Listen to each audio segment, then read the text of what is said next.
Hello students, my name is Yasraj Sijala from Department of Chemistry, MKBU, Power University. Today we will discuss about the topic is substitution reaction in organic compound.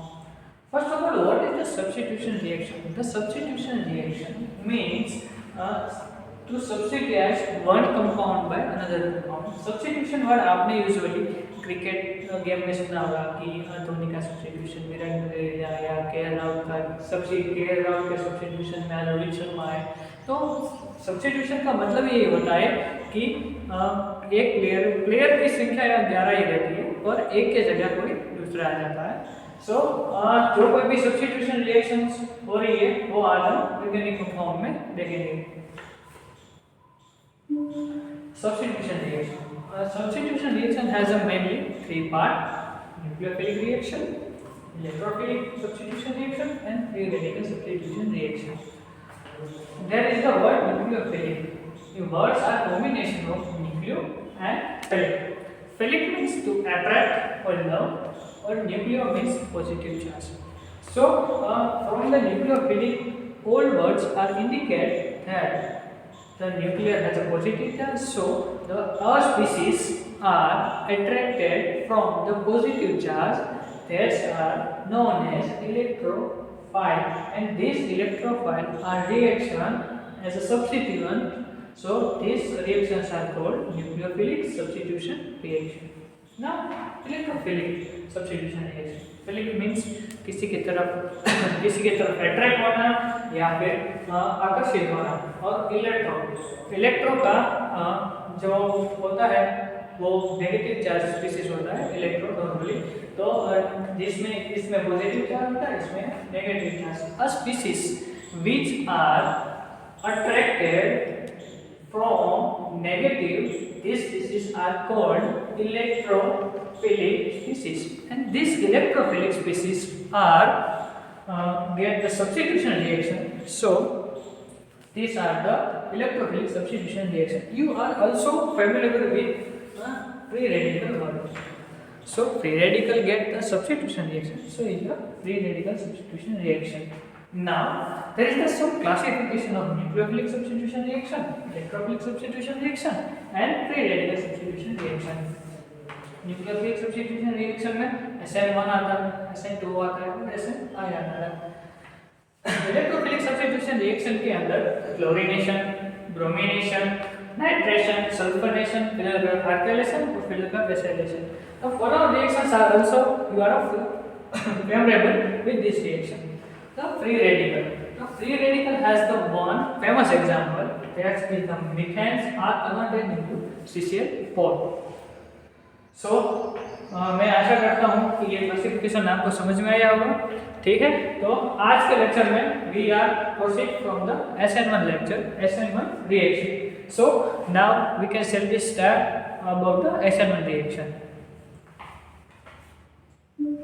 SN1 reaction. First of all इसको SN1 reaction क्यों बोलते हैं? तो there is the three words SN, SN and 1. So first of all we can take the nomenclature from here. The 1 is indicated the unimolecular, N is indicated nucleophilic, and the S indicated the substitution reaction. So unimolecular, nucleophilic, substitution reaction. First of all, to this reaction, first of all we have the alkyl halide. There is a two-step reaction. मैं आपको बता रहा हूँ, एक दो step में reaction होगी। First of all we need the alkyl halide. So first of all, alkyl halide in this step, our halide group are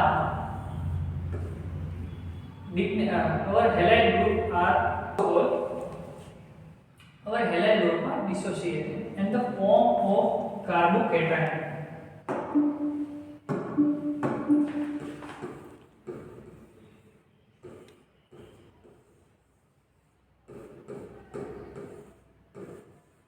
It is a carbocation which is the positively charged species and is also considered as an intermediate. And at that time, our nucleophile are attack on these carbocation and form our final product.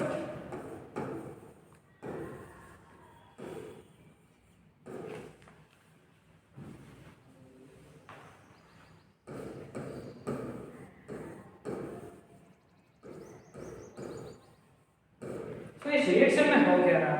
सबसे पहले एक alkyl halide है जिसमें से हमारा halide group है वो dissociate हो रहा है। At that time one intermediate form होगा। तो जो इंटरमीडिएट फॉर्म होगा वो ऐसा कार्बोकेटाइन होगा और कार्बोकेटाइन फॉर्म होने के बाद न्यूक्लियोफाइल है वो कार्बोकेटाइन पे अटैक करता है और प्रोडक्ट बनता है। सो from this reaction we can consider there have two main. The first of the formation of carbocation and the second one is nucleophile attack. So आप ये कह सकते हैं कि ये दोनों चीज ही और रिएक्शन में मेन है और इस दोनों चीज पे और रेट ऑफ रिएक्शन डिपेंडेंट है। सो मैंने कहा था कि there is a two step reaction. The first step are the slowest step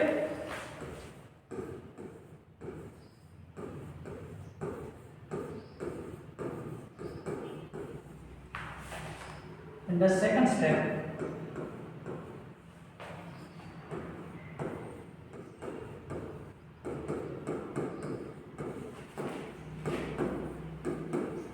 fast step। ये दोनों के अंदर से जो पहला पार्ट है जो कार्बोकेटाइन के फॉर्मेशन जो का पार्ट है वो है slow step and second one जो न्यूक्लियोफाइल का अटैक है वो फास्ट स्टेप है। तो जब rate of reaction when you hear about the slow step you also have consider as the rate of reaction. So what is the rate of reaction? Rate of reaction are only depends upon alkyl halide। ये सिर्फ alkyl halide पे क्यों depend होता है? आपको ये question होगा कि ये सिर्फ हो रही है तो दो स्टेप में है, कार्बोकेटाइन भी फॉर्म हो रहा है और न्यूक्लियोफाइल का भी अटैक भी हो रहा है, तो ये alkyl halide पे क्यों रेट डिपेंडेंट है? तो उसके लिए जो और फर्स्ट स्टेप है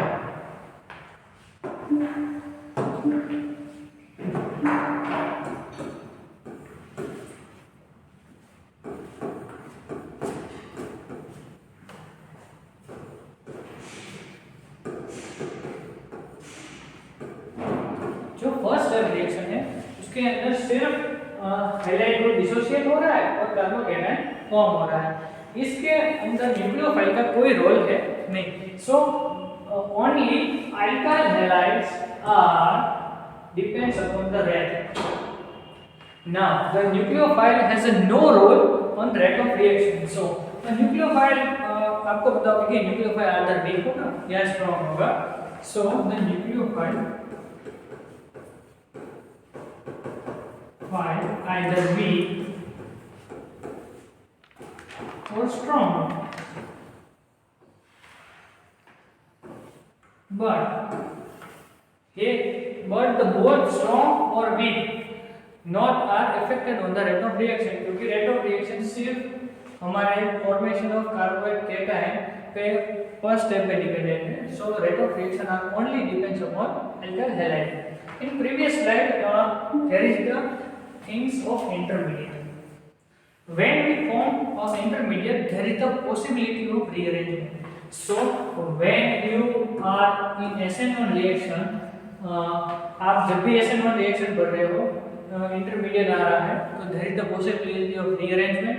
सो ये बात आप ध्यान में रखेंगे क्योंकि इस पे स्टेबिलिटी का ऑर्डर भी होता है और स्टेबिलिटी का ऑर्डर क्या होता है वो मैं आपको आगे बताऊंगा। पर SN1 रिएक्शन के अंदर इंटरमीडिएट फॉर्म हो रहा है तो वो इंटरमीडिएट है, तो वो इंटरमीडिएट में कार्बोकेटाइन फॉर्म हो रहा है तो carbocation as an intermediate there is the possibility of rearrangement. So it's can be you understand. Now this is our energy diagram. So we can understand SN1 reaction with energy diagram। this is our energy as increasing in this way and the reaction processes are in this way। So first of all this is the path। once again okay, I change the color of my pen for better understanding। step, there have already energy. In this graph, we can see there is some already energy. ये already energy जितनी है वो किसके वजह से है कि our reactant previous से जो alkyl halide है उसकी energy है. Now this is our activation energy. Activation energy and this is the form of transition step. जब ये स्टेप हमें ये दिखाता है कि पहले से alkyl halide थी उसकी कुछ एनर्जी थी, फिर अल्काइल हैलाइड में से जब हैलाइड डिसोसिएट हो रहा है तो उस टाइम एक एनर्जी इंक्रीज होगी और एक ट्रांजिशन स्टेप फॉर्म होगा. तो इधर फिर आपको पता है कि carbo as a carbocation intermediate form होगा. तो here is the carbocation.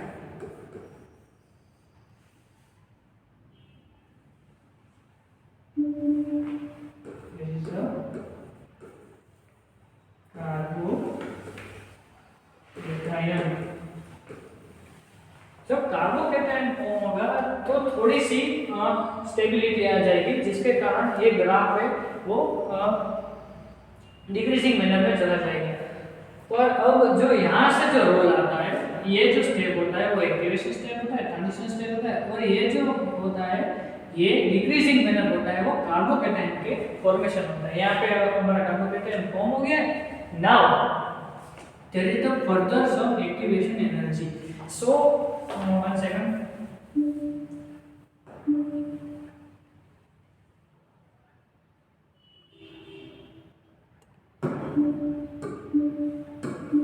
So this line are integrated from this. This is the when the nucleophile attack on carbocation. जब न्यूक्लियोफाइल हमारे कार्बोकैटायन पे अटैक करेगा तो फिर से एक्टिवेशन स्टेट जनरेट होगा और वो ट्रांजिशन स्टेट 2 बनेगा. और when in the transition state form there is a two transition form. So when the our nucleophile are attack on carbocation and forming our product and the graph is in decreasing manner. यानी कि जब भी अगर nucleophile attack किया और जब nucleophile जुड़ने लगा तो प्रोडक्ट फॉर्मेशन होने लगेगी. अगर प्रोडक्ट फॉर्मेशन होने लगेगी तो ये ग्राफ फिर से डिक्रीजिंग मैनर में चला जाएगा और यहाँ पे हमारी फाइनल प्रोडक्ट मिल जाएगी.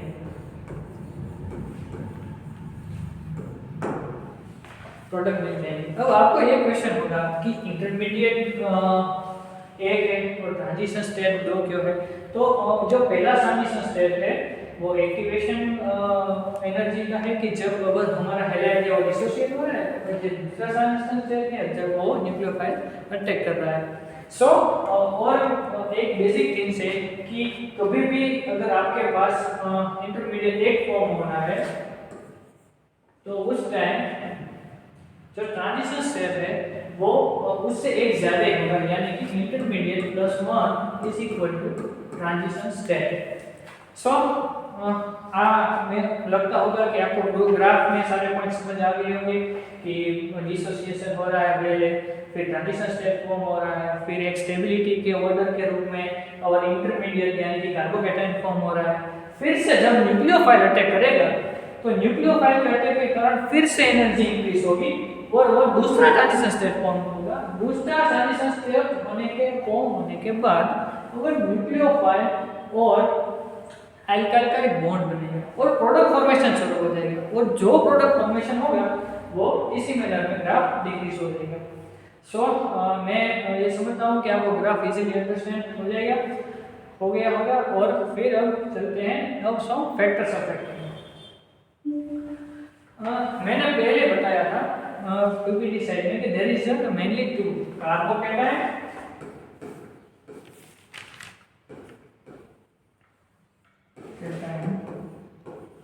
और free radical.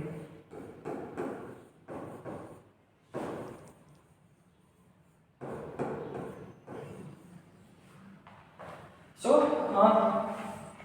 This is our carbocation और फ्री रेडिकल. अब जो फ्री रेडिकल है वो कितना फ्री रेडिकली बिहेव करता है उसके ऊपर रेट ऑफ रिएक्शन होता है. और जितना कार्बोकैटायन स्ट्रॉन्ग बनेगा उतना ही रेट ऑफ रिएक्शन पे डिपेंड होगा. सो कार्बोकैटायंस कैसे स्ट्रॉन्ग होता है और what is the free radical free ability. So वो डिस्कस करेंगे। That is the 1 degree 2 degree and 3 degree alkyl halide. अब 1 डिग्री 2 डिग्री 3 डिग्री क्या है वो तो आपको पता ही होगा।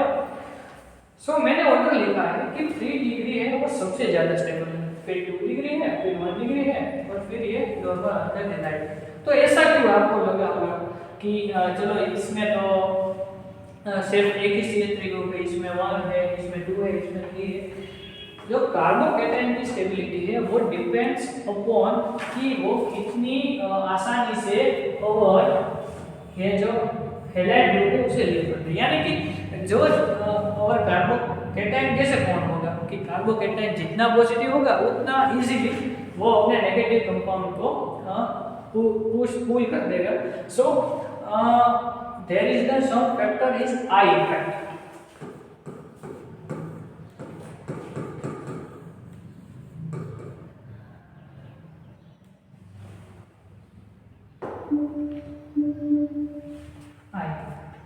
अब आप सोचेंगे आई इफेक्ट, तो आई इफेक्ट ये है कि यहाँ पे जो स्पीसीज है, देखो ये मैं ये एग्जांपल के थ्रू आपको समझाने की कोशिश करता हूँ। ये जो CH3 है वो अपनी प्लस आई इफेक्ट कार्बन को देगा और ये CH3 भी इसको अपनी प्लस आई इफेक्ट देगा और ये भी देगा। तो इस कार्बन पे कुछ पॉजिटिव चार्ज जनरेट होगा और जो पॉजिटिव चार्ज जनरेट होगा उसके कारण ये इजीली अल्काइल जो हैलाइड ग्रुप है उसको इजीली लीव कर देगा, यानी कि डिसोसिएट कर देगा। और in the second step there is the 2 CH3 group. So both CH3 get the plus I effect. Here is the some positive charge. There is the only one CH3 group. They get the some positive charge and alkyl halide. So आप देख सकते हैं कि यहाँ पे इस 3 degree carbocation के अंदर 3 डिग्री इसमें 3 डिग्री कार्बोकैटायन फॉर्म होगा और 3 डिग्री इसीलिए इसके साथ 3 CH3 जुड़े हुए हैं। तीनों CH3 है वो प्लस आई इफेक्ट देंगे और comparable to this there is only 2 CH3। यहाँ पे 2 CH3 है, यहाँ पे 3 CH3 है और आप जान सकते आपको भी पता चल जाएगा कि 2 CH3 की आई इफेक्ट से 3 CH3 की आई इफेक्ट ज्यादा होगी as compare to this.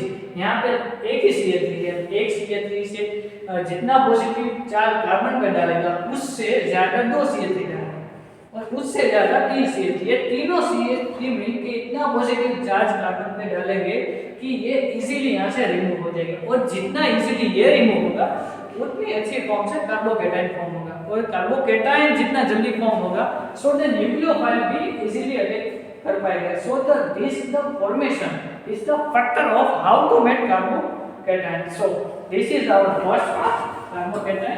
Now we can some things about this living group. अब एक कार्बोकेटायन बन चुका है, अब लिविंग ग्रुप पे हमें बात करना है। हमने प्रीवियसली देखा था कि लिविंग ग्रुप में जितनी प्लस आई इफेक्ट होती है उसके कारण वो जल्दी से कार्बोकेटायन फॉर्म करता है, पर अब लिविंग ग्रुप जैसे कार्बोकैटायन फॉर्म होता है वैसे लिविंग ग्रुप भी होता है। सो द लिविंग ग्रुप जैसे फॉर्म होता है, लिविंग ग्रुप जितना जल्दी यहाँ से लीव हो जाएगा उतनी अच्छी तरह से कार्बोकैटायन फॉर्म होगा। हमें तो कार्बोकैटायन ही फॉर्म करना है ना, ठीक है। तो कार्बोकैटायन हमने प्लस इफेक्ट से देखा तो क्या हुआ था कि 3 CH3 थे 3 डिग्री में, तो अच्छी तरह से कार्बोकैटायन फॉर्म कर पाते थे तो इजीली और हैलाइड ग्रुप निकल जाता था।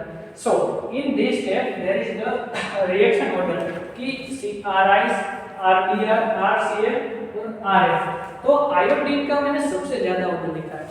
अब आप सोच रहे होंगे कि आयोडीन का ऑर्डर सबसे ज्यादा क्यों लिखा और फ्लोरीन का क्यों लिखा? क्योंकि लिविंग ग्रुप है वो आयोनिक चार्ज कंडक्टिविटी के ऊपर डिपेंडेंट होता है।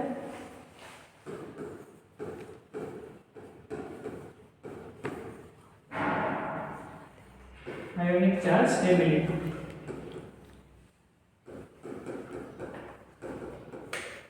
अब आयोनिक चार्ज स्टेबिलिटी आपको पता है कि जिसका जितनी साइज बड़ी होगी उतने उसके ऊपर आयोनिक चार्ज यानी कि there is the negative charge. So the negative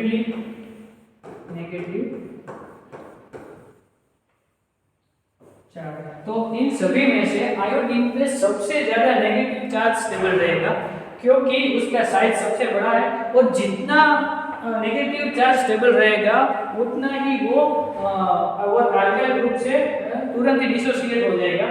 so there is the basic things about SN1 reaction. मैंने आपको बताया कि कार्बोकेटाइन कैसे फॉर्म होते हैं, plus I effect 1 degree 2 degree and 3 degree and the second parts of the leaving group. तो leaving group में भी मैंने ऐसा बताया कि जिसका स्ट्रक्चर ही बड़ा होता है, आयोडीन का स्ट्रक्चर है वो आयोडीन का जो एटम है वो क्लोरीन से बड़ा है। सो उसके ऊपर जो चार्ज होगा वो इजीली स्टेबल रहेगा और जितना ज़्यादा स्टेबल रहेगा उतनी इसी तरह से वो लिविंग हो जाएगा। So now we completed SN1 reaction and thank you। So मैं आशा रखता हूँ कि आप सबको मेरा ये बेटर अंडरस्टैंडिंग होगा formation of carbocation and nucleophile attack and SN1 reaction. So thank you.